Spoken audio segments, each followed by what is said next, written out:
Welcome back to the Small Biz Junkie Podcast. We've got a really cool deep dive planned today. We were talking about P.T. Barnum's Art of Money Getting. Yeah. And I thought this would be fun to unpack because, it's a 19th century book, Yeah. but Right. so much of what he talks about just seems like it's so relevant for today. Yeah, absolutely timeless. And I was thinking about it whether you are actually like an entrepreneur running your own business or just kind of, figuring out your own personal finances, this is like solid advice. Yeah, I think it's interesting how, even back then, Yeah. the principles of sound financial management really haven't changed that much. Yeah, it's true. It's just the context that's shifted. Yeah. So our goal today is not to just sort of like give you a summary of the book, but to really dig into some of his like core ideas, what he was really talking about. Yeah, let's pull out the real nuggets. Yeah, pull out the nuggets, figure out what's still relevant and how we can kind of apply that today. Sound good? Sounds great. Let's do it.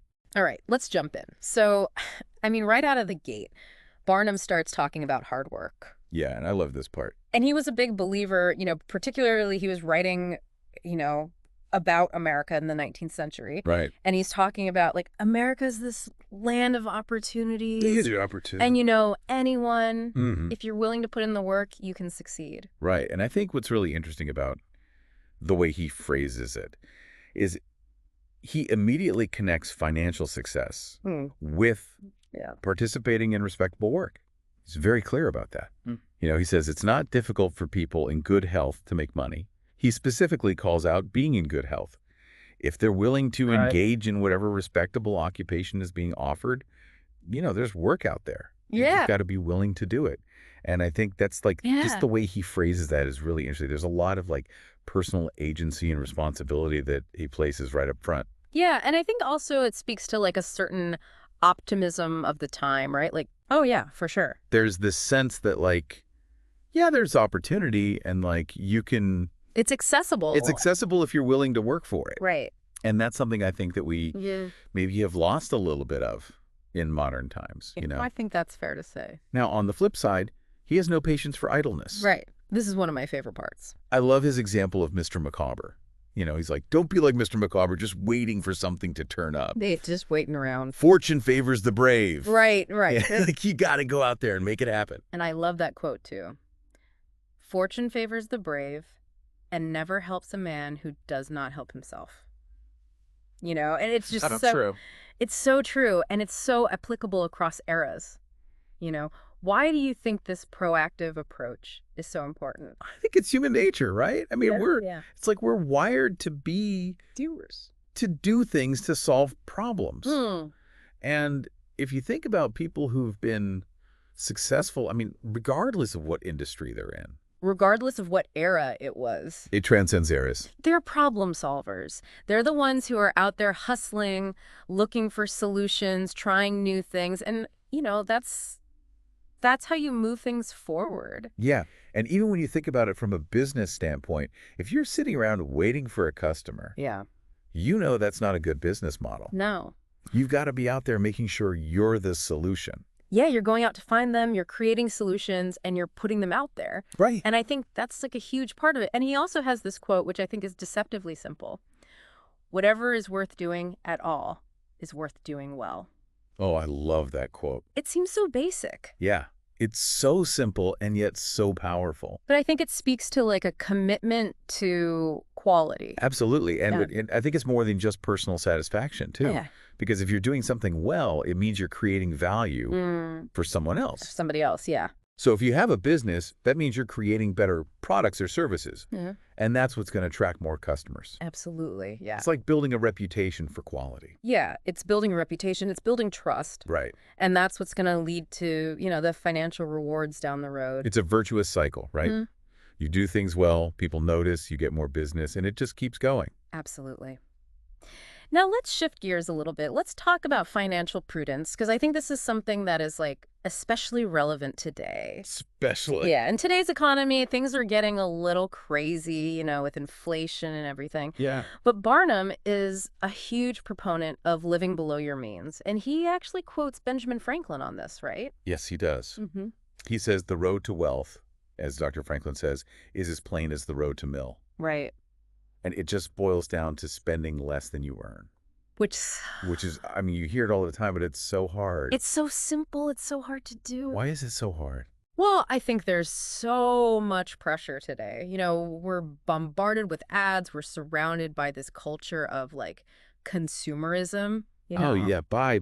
You deserve this. Yeah, you deserve it. You need this. You got to keep up. You got to keep up with the Joneses. You got to have the newest iPhone. The newest car. Yeah, the newest car. And it's so easy to just kind of get swept up in all of that. Yeah, and I think credit cards also make it a lot easier. Oh, absolutely. To overspend. It's so easy to swipe that card and not really think about the consequences later. And not really think about where the money's even coming from. Right. So I think his advice is even more relevant today than it was back then. Yeah, because back then you actually had to have the cash to buy something. Now you're just like putting it on a tab. Putting it on a tab and hoping that, maybe you'll be able to pay it off later.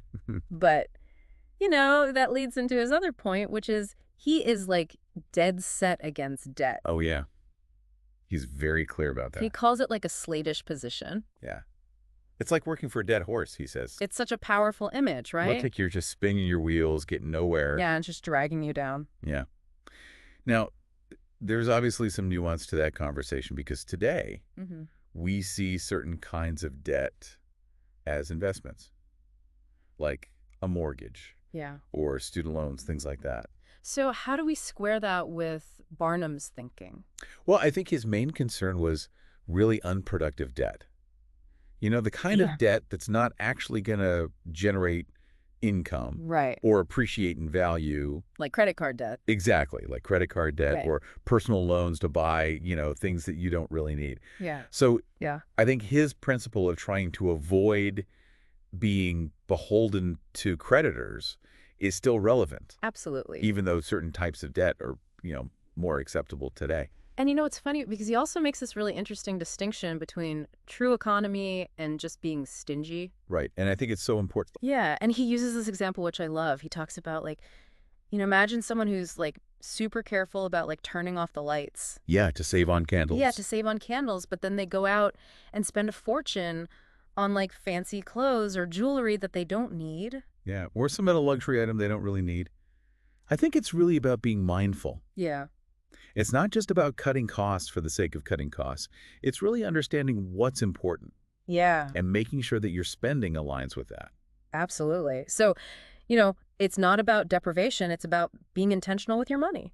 Absolutely. Being intentional with your money. That's what it's all about. And then he gives some very specific advice, which I think is still useful today. He talks about tracking your expenses. Oh, yeah. And this is so... He's like, write down what you're spending money on. Yeah. And he even gives a system for categorizing them. Yeah. He says like necessaries, which are like your basic needs, comforts, which are things that like... enhance your life?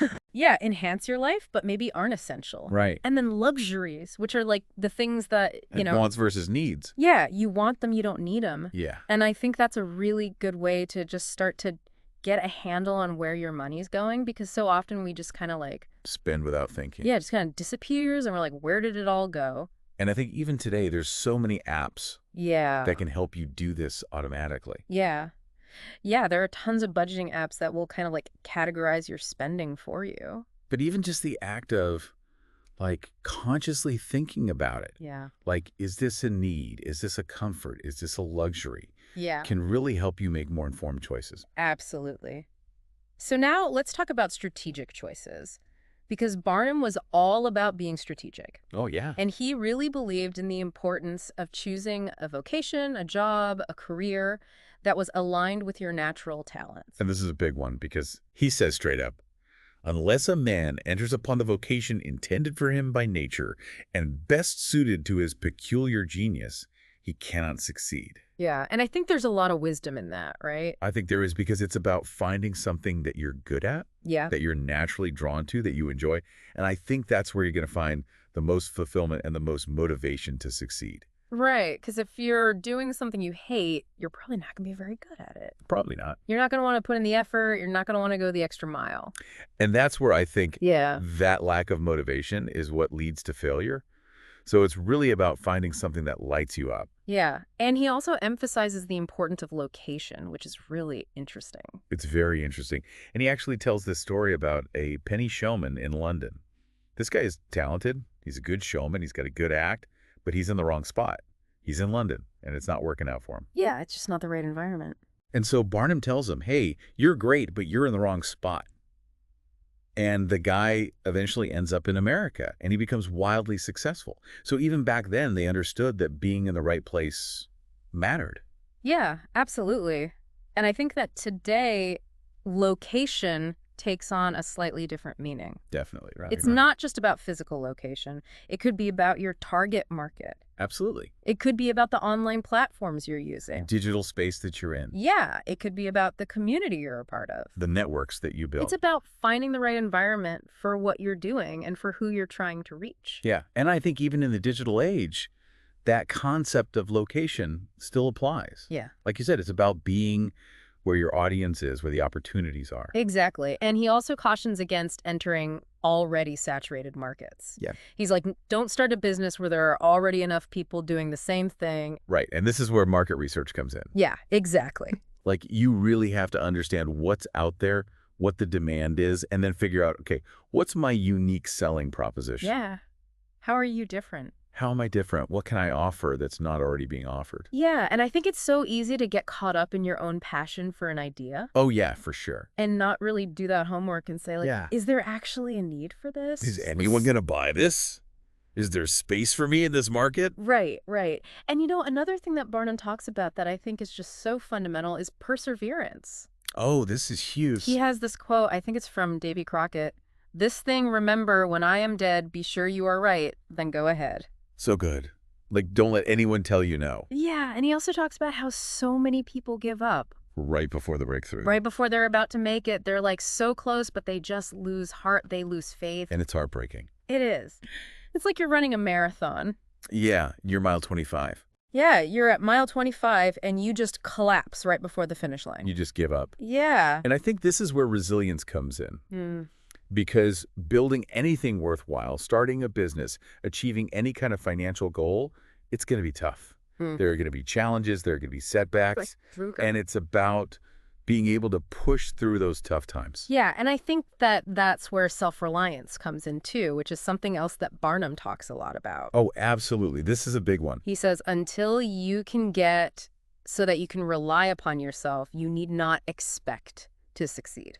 You got to be able to trust yourself. Yeah, you got to trust yourself. You got to be able to figure things out on your own. And, that's not to say you shouldn't ask for help or get advice. Absolutely. Build your network. Yeah. Find people you can learn from. Yeah, but ultimately, you got to be able to stand on your own 2 feet. Be resourceful. Yeah, and I think that that's a really important message, especially for entrepreneurs. Absolutely, because you're going to face so many challenges. Yeah. And you can't always rely on someone else to have the answer.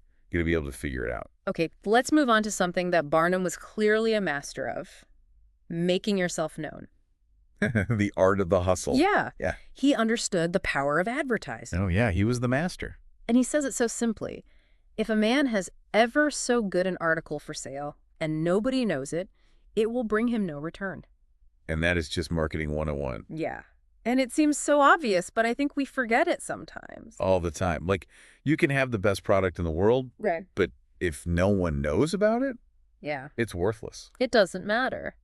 Yeah, and he also talks about the importance of consistent advertising. Absolutely. He even compares it to learning. He says, a little is a dangerous thing.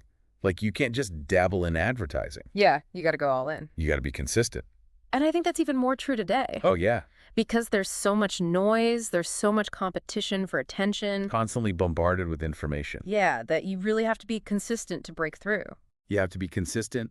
You have to have a good strategy. You have to be creative. Yeah, and I love his story about Jenin, the hatter, who buys the first ticket to see Jenny Lind for an outrageous amount of money. Such a classic Barnum story. Just to get the publicity. I mean... It worked. It worked, and that's just like classic Barnum. Yeah, thinking outside the box. Yeah. He understood how to get people talking. Yeah. He understood the power of attention and publicity. Right, right. So I think we're at a good point here to remind our listeners that if you're finding this conversation helpful, and you want to explore more resources for your small business journey, we have tons of great stuff. We do. On our website, smallbizjunkie.com. So many resources, so many tools. Check it out. Definitely check it out. Yeah. All right, let's keep rolling with Barnum here. Uh-huh. Another thing he talks about that I think is really powerful is the importance of building relationships. Oh, this is huge. especially in business. Yeah. Yeah. And he's a big believer in politeness and kindness. Yes. He actually says that politeness and civility are the best capital ever invested in business. Yeah. And it sounds so simple. It sounds so simple, but it's so true. But you'd be surprised how many people don't get it.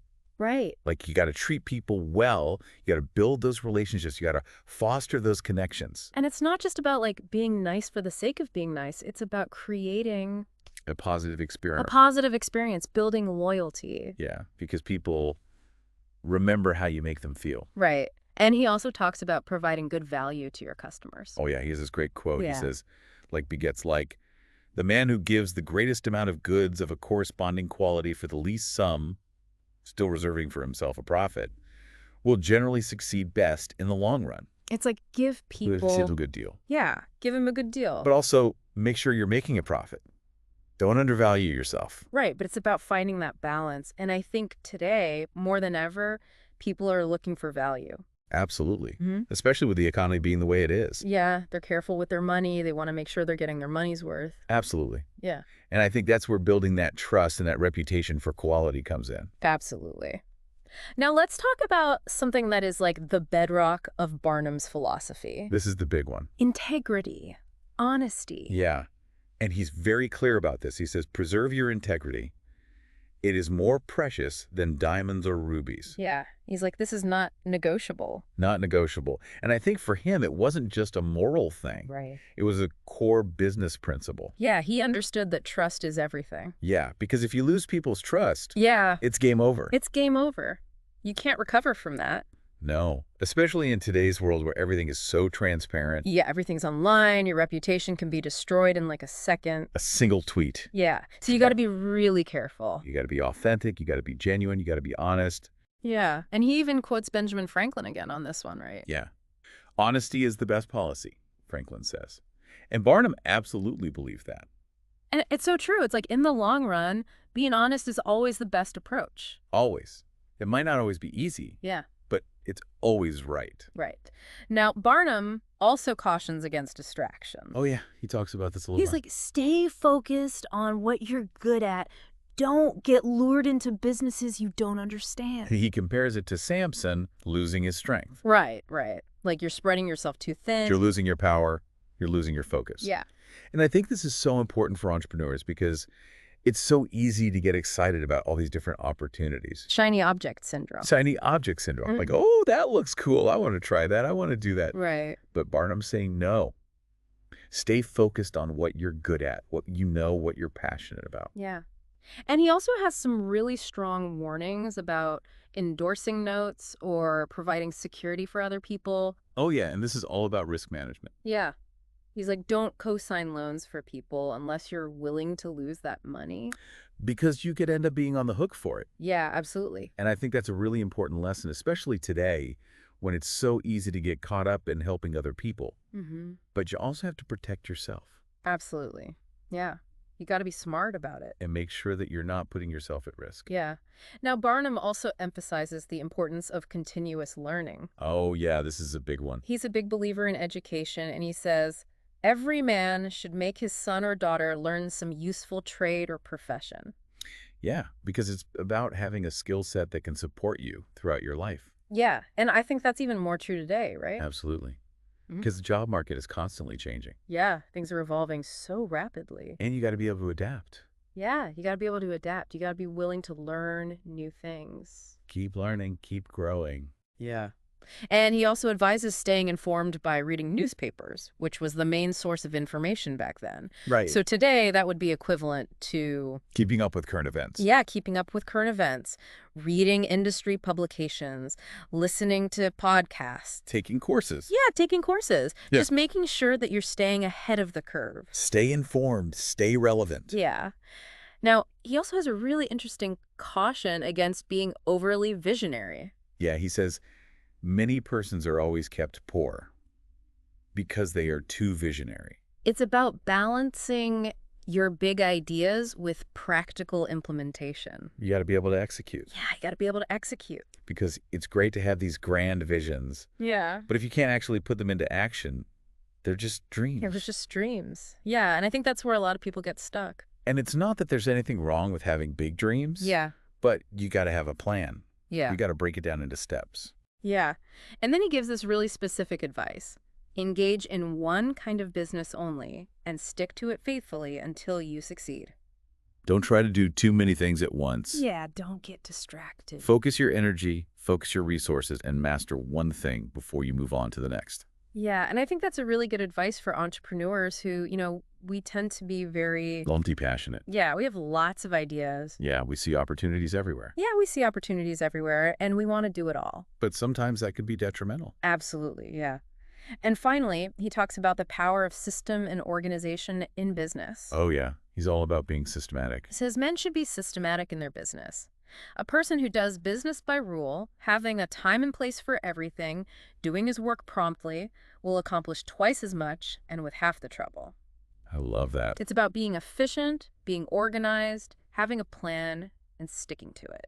And this is where those systems and processes come in. Yeah, and I think it's something that a lot of entrepreneurs struggle with, right? Oh, yeah. Especially when you're starting out. Yeah. It's so easy to be all over the place. Yeah, you're wearing all the hats. You're doing everything. Yeah, you're doing everything, and it's just chaos. And that's where having some structure can really make a difference. Yeah, and he even tells this funny story about the Astor House Hotel. Oh, yeah, I love this story about Pat the waiter. Yeah. They were so obsessed with systems that it was almost comical.